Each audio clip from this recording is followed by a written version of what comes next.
करेंगे करनाल से, जहां 2 लड़कियों का अपहरण किया गया। 3 अज्ञात कार सवारों ने लड़कियों को कार में बिठाकर उन्हें अगवा किया। कार सवारों ने लड़कियों से मारपीट की। काले रंग की गाड़ी में ये आए थे तीनों बदमाश। सूचना मिलते ही पुलिस मौके पर पहुंची है।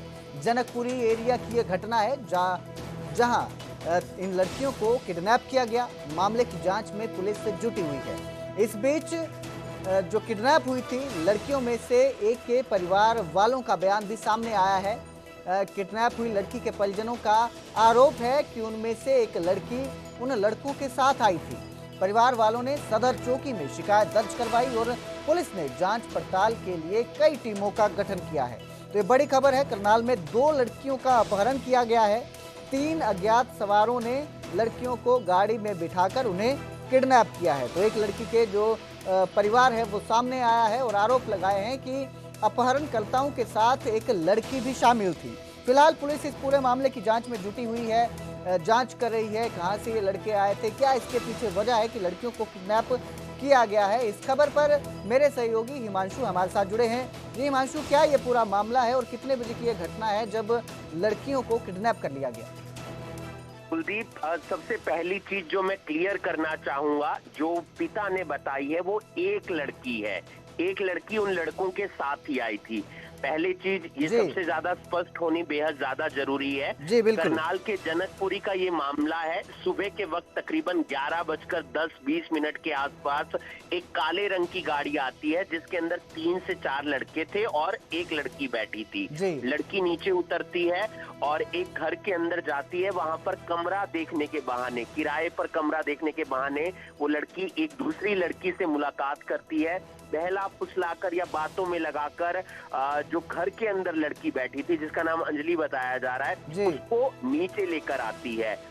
नीचे काले रंग की गाड़ी थी, उसके अंदर 3 से 4 लड़के थे और वो लड़के अंजलि के साथ मारपीट करते हैं और उसके बाद अंजलि को गाड़ी में बिठाकर वहां से ले जाते हैं। परिवार वालों का आरोप यही है, जो अंजलि के परिवार वाले हैं, कि एक लड़की उन्हीं लड़कों के साथ आई थी। फिलहाल सदर चौकी का ये पूरा मामला है, वहां पर शिकायत दर्ज कर ली गई है। पुलिस की कई टीमों का गठन कर दिया गया है। सीसीटीवी की पड़ताल की जा रही है और जैसे ही सीसीटीवी मिलेगा बहुत सारे सुराग मिलेंगे और कई टीमें उस काले रंग की गाड़ी को ढूंढती हुई नजर आ रही हैं और ये पता लगाने का प्रयास किया जा रहा है कि उन लड़कों के साथ कोई पहले बातचीत तो नहीं थी, वो जो लड़की साथ आई थी क्या उसका कोई रिलेशन तो नहीं था। इन तमाम चीजों को लेकर परिवार वालों से बातचीत कर रही है पुलिस और ज्यादा से ज्यादा बातें जब क्लियर होंगी, स्पष्ट होंगी, तो उसके बाद केस को सॉल्व करने में और ज्यादा आसानी हो जाएगी। बहुत बहुत शुक्रिया इस तमाम जानकारी के लिए हिमांशु। तो जिस तरह से बताया कि एक लड़की का अपहरण हुआ है, एक लड़की अपहरणकर्ताओं के साथ ही आई थी जिसने बहला फुसलाकर पहले लड़की को अपने जाल में फंसाया और फिर उसके साथ मारपीट करते हुए उसे किडनैप किया है।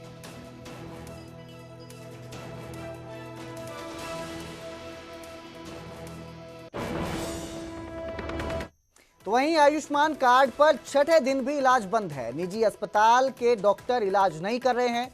सरकार इंडियन मेडिकल एसोसिएशन के साथ जल्द बैठक करेगी। इलाज से इनकार पर स्वास्थ्य मंत्री का बड़ा बयान सामने आया है। उन्होंने कहा कि वित्त विभाग बिल जल्द चुकाने का प्रयास कर रहा है। वित्त वर्ष के पहले 3 महीने में ही इलाज बंद कर देना गलत बात है। अस्पतालों का इलाज से इनकार करना गलत है। गुरुग्राम में सरकारी अस्पताल के निर्माण को लेकर भी आलती राव बोली है और जो ये आयुष्मान कार्ड में इलाज बंद हो गया है इसको लेकर भी उन्होंने बयान दिया है।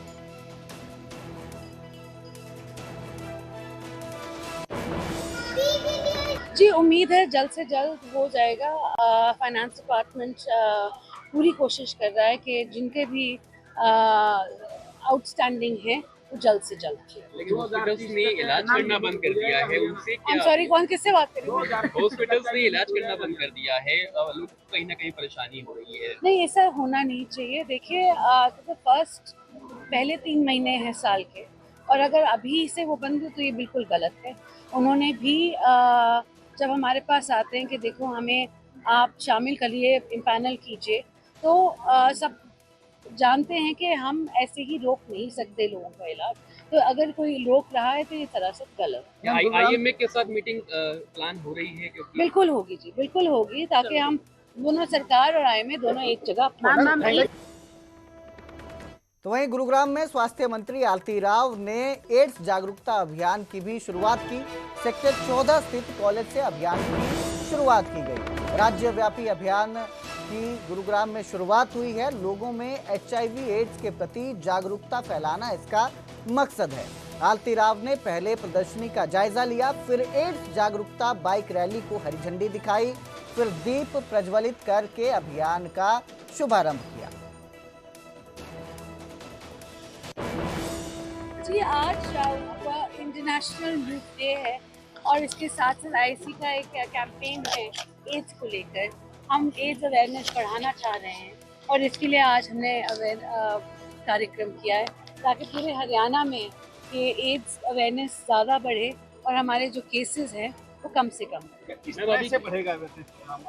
जी, हमने कहा हम television, LED screen, railway station, radio, सभी चीज़ के माध्यम से नुक्कड़ नाटक भी कर रहे हैं।